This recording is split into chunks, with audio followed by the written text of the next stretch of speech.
This is the Red Sox POSTCAST, your instant game reaction for the Boston Red Sox, part of the Locked On Podcast Network. Your team every day.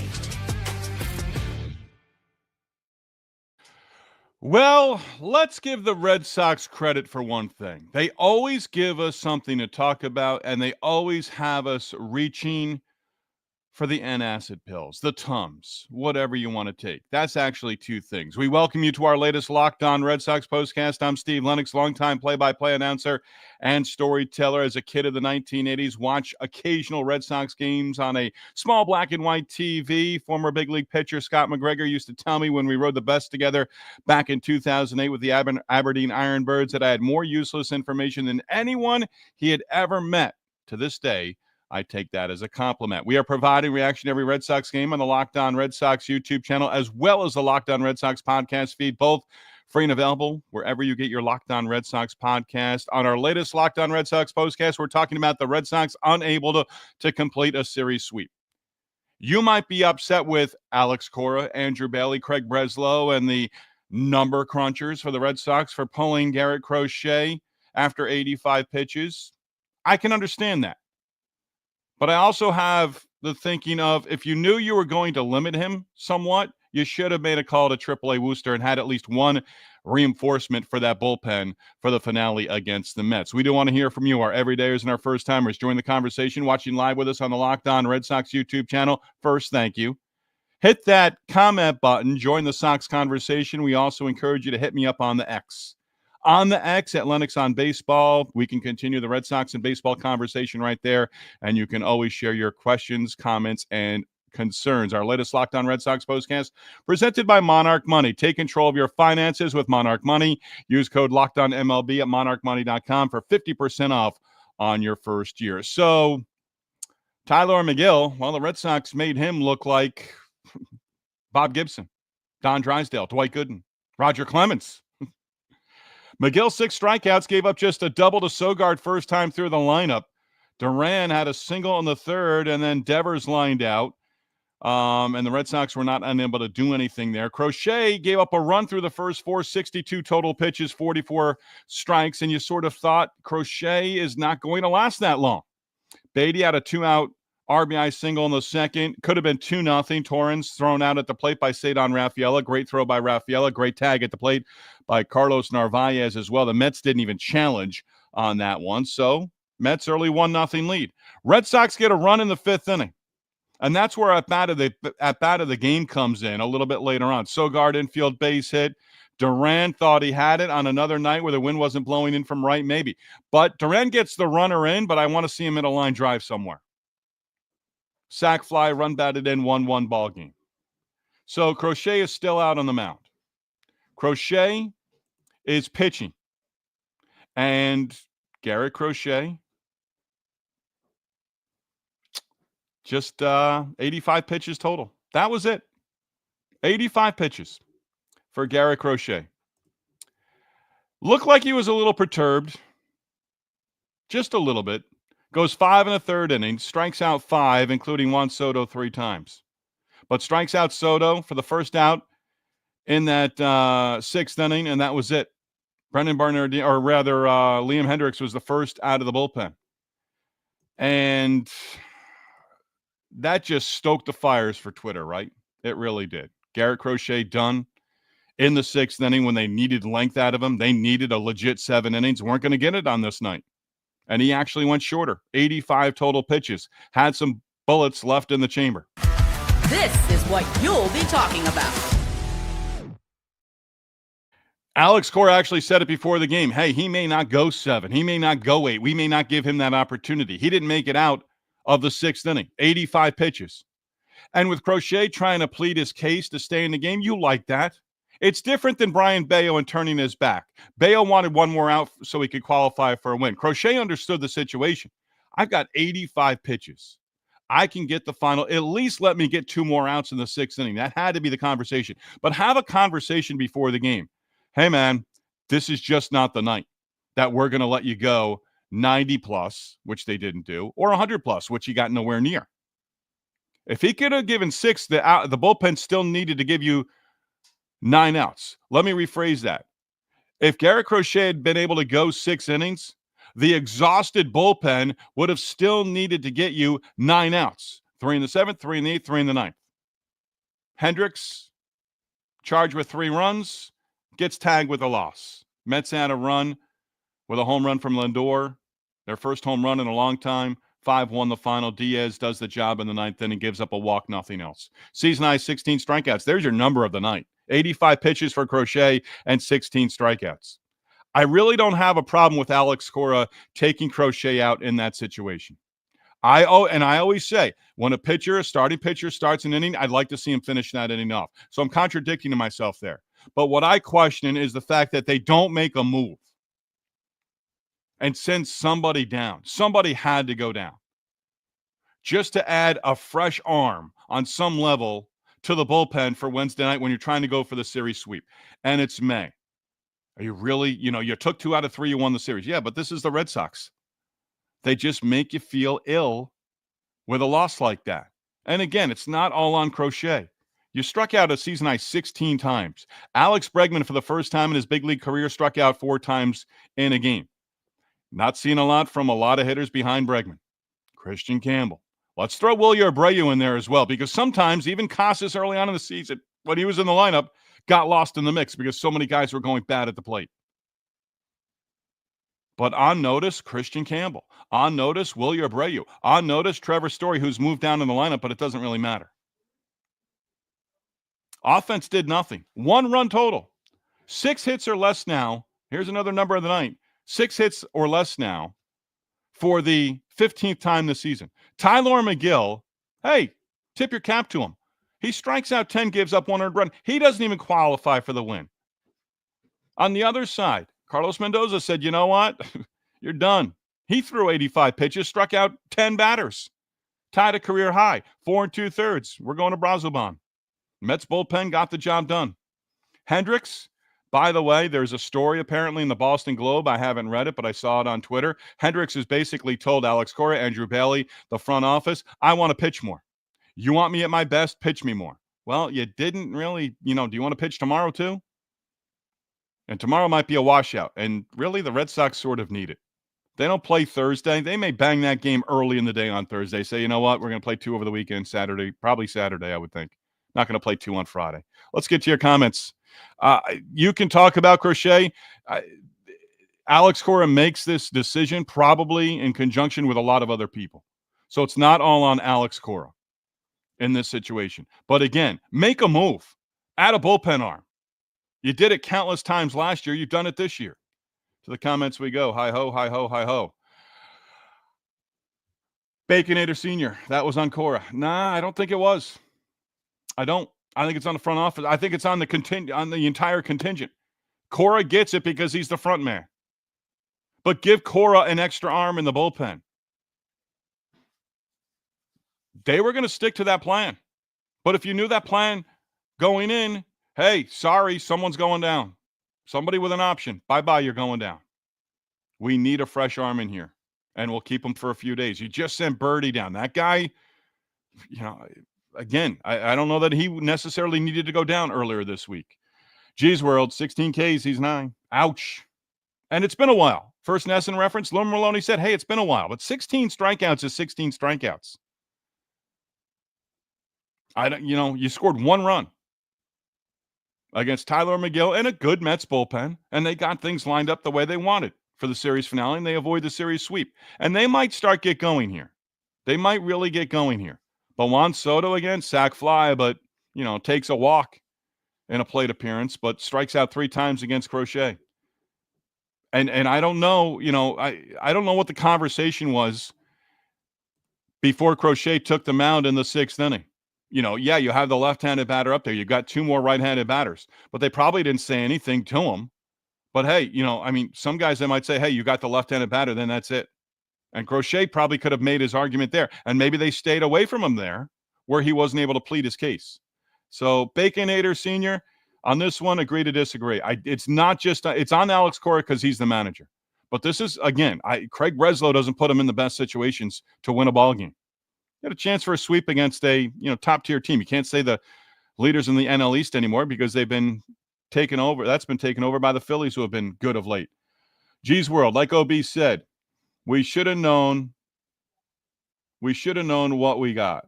And to answer your question from last night, I own over 30 jerseys easily, many signed ones I've obtained all in person. That's outstanding, G's World. That is terrific. Adam Baum, my word, 16 strikeouts. Red Sox couldn't hit a beach ball with a tree trunk or water if they fell out of a boat. Right there with you, Adam Baum. 16 strikeouts speaks volumes. And again, you're back to that. Come on, let's not, you're back to a game under 500. Put the ball in play. Tyler McGill was good, but a lot of his strikes were in the zone. A lot of called strike threes. Yeah, Laz Diaz behind the plate. Okay. Patrick, well, I guess we didn't keep on building off the solid D in pitching, but when will the bats take over?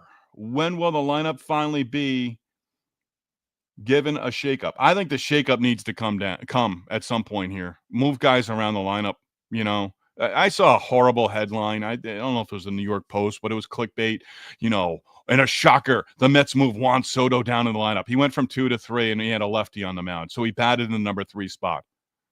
Move some guys around. I don't know how you move guys around. You're pretty set top 3, Jarren Duran, Rafi Devers, and Alex Bregman. After that, again, you're continuing, some of these guys haven't hit in a while. Lou Merloni, again, Nesson reference, said, you're almost at I think in the next couple of days, maybe over the weekend, you're a third of the way into the season. This is what this group is. A lot of these guys were in the lineup last year, and they were what they were. The adjustments aren't coming. You strike out 3 times in a game. Hey, Bregman had a bad night. Took a couple of called strike threes, and, maybe we're lucky you stayed in the game. Let's hit a break. Come back. Couple more numbers tonight. We continue with your thoughts in the comments section as well. Tough one. You're now 3-3 on the homestand. You dropped 2 of 3 to Atlanta. You went 2 of 3 against the Mets. Now you have Baltimore coming to town. Orioles snapped an 8-game losing streak. I'm glad the Orioles won on Wednesday. They snapped that losing streak. But you need to take 3 out of 4 in this upcoming series. And you're looking at 6-4. 7-3 if you take all 4. That's hard to do. Are they capable? Yes. But do not sleep on this Orioles team. They are going to wake up at some point in time. Are they going to get back to 500? That's going to be awfully hard. That's asking an awful lot. This may end up being a lost season for the Orioles. But they're going to wake up at some point in time. And you might have, who knows, you might have some 10-8, 9-7 ball games over the next 4.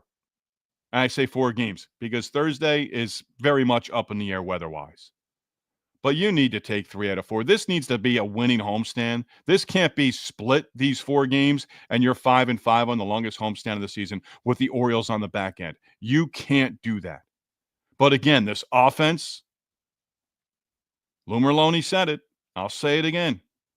This offense is what it is. Capable, but where is it? Because Story, Campbell for the month of May, and even Abreu got off to a great start and then cooled off and has been cold ever since at the plate. And at some point, Narvaez will go into a funk. I don't know that Narvaez might be in the starting lineup on Friday if that turns out to be the series opener. Numbers tonight, more of your comments next. Man, I wanted that one. Wanted a sweep over the Mets, didn't get it. All right, Locked On Red Sox postcast presented by Monarch Money. Ever check your bank account and wonder, like I have numerous times over the last couple of decades, too many to count on my fingers and toes. Again, have you ever checked your bank account and wondered, where did all my money go? Between dining out, online shopping, entertainment, easy to lose track. That's where Monarch Money comes in. Your personal CFO, giving you full visibility and control over your finances. Monarch Money is not just a budgeting app. It's a complete financial command center. You can track all of your accounts, your investments, and all of your spending in one place. So you stop just managing your money and you start building wealth. When you start using Monarch Money, you may soon realize just how much you are spending on food delivery or dining out. Once you understand that, you may budget smarter and save more. Instead of juggling multiple apps, you can use Monarch Money to check your finances, track spending, and even plan long-term goals. Managing money with your partner smoother than ever. You can track shared and personal accounts, set goals, and stay on the same page without the stress. Take control of your finances with Monarch Money. Use code LOCKEDONMLB at monarchmoney.com for 50% off on your first year. That's monarchmoney.com, code LOCKEDONMLB for half off on your first year.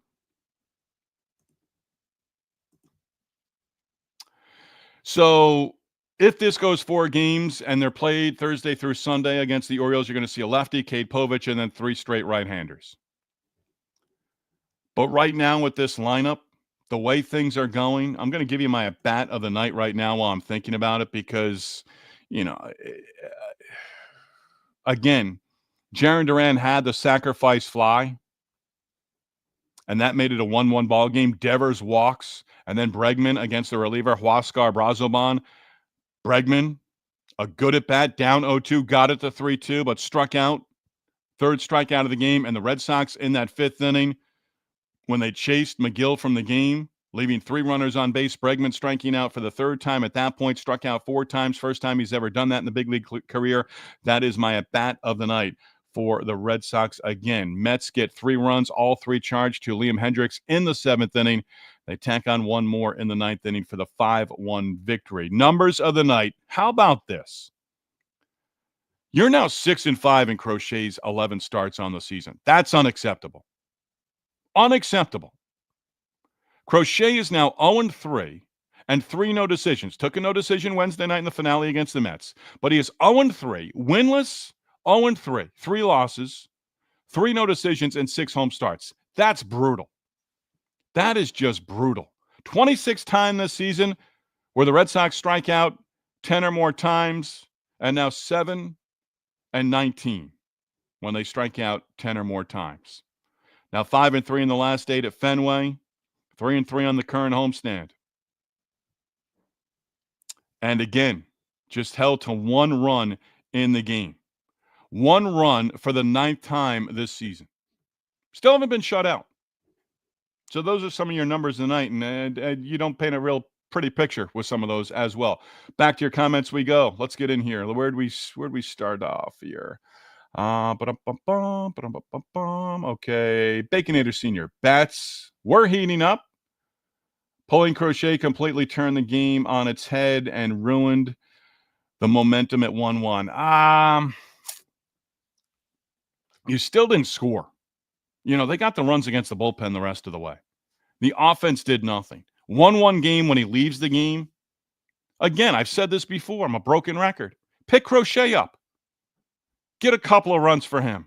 Still leaves in a 1-1 game. Ends up with a no decision. But after Hendriks got the job done in that top of the 6th inning and didn't get the job in the top of the 7th inning, Red Sox could have added a couple of runs, gotten a couple of runs, broken the 1-1 tie, taken a lead in that 6th inning. Instead, in the bottom of the 6th inning, Abreu, strikeout. Campbell breaking an 0-for-17 at the plate as he collects a single. And then what does Sogard do? 4-6-3 inning-ending double play. So momentum there, I don't know necessarily that they took momentum. By the way, Trevor Story, last 27 games, 1 extra base hit and 7 runs batted in. That really is brutal. I don't know what you do with Trevor Story right now. I really don't. But at some point, ownership may say, you know what, it's going to be a hard decision to make. And really, again, I go back. I mean, Trevor Story is solid defensively at shortstop.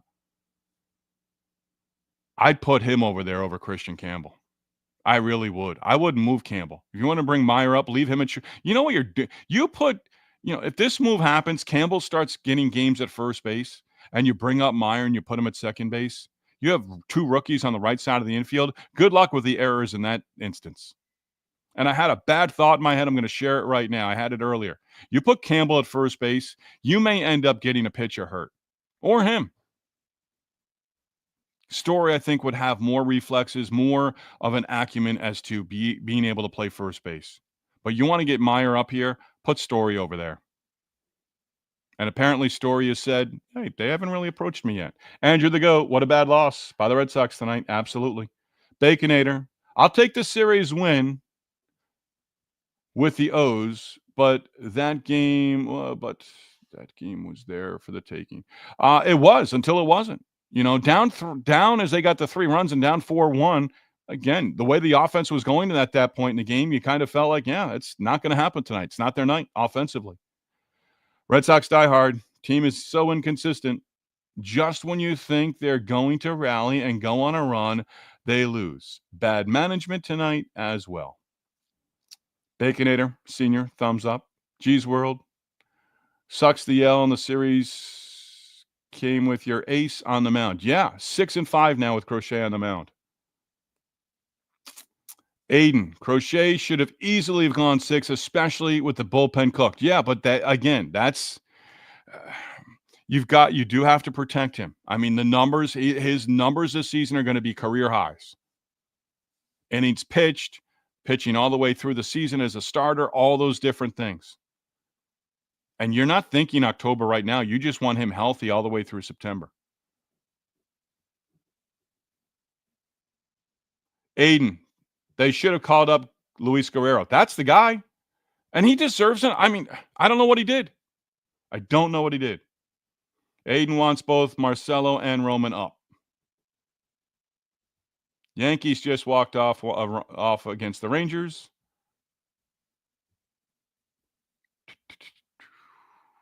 Red Sox diehard wants the bench story. Aiden, give Trevor some days off and call up Marcelo. Well, you got to send somebody down. You're not sending Trevor Story down. Andrew the Goat, I'm starting to believe this Red Sox team is not a good team right now. Andrew the Goat, you've believed that for a while now. This is not just starting today. You've believed that for a while. You've been steadfast in that. Michael, get him off the team right now. I assume you're talking about Trevor Story. Yep, there you go. You'd have to eat the money. You can, even if you trade him, it really is not going to be one of those where you care what you get back. You get back something that could be, a potential contributor at the big league level down the road, but you're going to have to eat at least half that contract. I mean, you can DFA him, then you got to eat it all the rest of the way. He's got 2 more years, I believe, with an option, either player or team option. But if you trade him, whatever team's taking him back, you're going to have to eat a lot of the money anyway. You're going to be paying Trevor Story if he's playing for another team. Hey, we very well could be back at it on Thursday, game 1 of a 4-game series with the Baltimore Orioles, the scuffling Orioles. They did snap an 8-game losing streak with a win against Milwaukee, winning in 11. They got a run, then Adley Rutschman, I believe, hit a 3-run home run, but they've dropped 8 of 9. I think they're now 16-32 on the season. You've got Lucas Giolito, left-hander, Cade Povich scheduled for game 1. Again, the weather Thursday is supposed to be absolutely abysmal. We'll see how that plays out. Bayo, right-hander, Charlie Morton. If you're a Red Sox hitter, you want to be in the starting lineup. You know where you're going to have a test here against Charlie Morton if he pitches in this series, and you don't tag him for at least 5 earned runs. Righties the rest of the way. Dobbins Saturday, Buehler on Sunday, and Buehler will go with second start in May, and let's see if he can last past getting ejected by a home plate umpire. Again, we'll be on within minutes either Thursday after game 1 of the series against the Orioles, or if it's a washout, Friday for game 1 of the series against Baltimore, a matchup against a team in the AL East. Locked On Red Sox, number 1 place to hang out immediately after every game. Locked On Sports, your team, your Red Sox every day.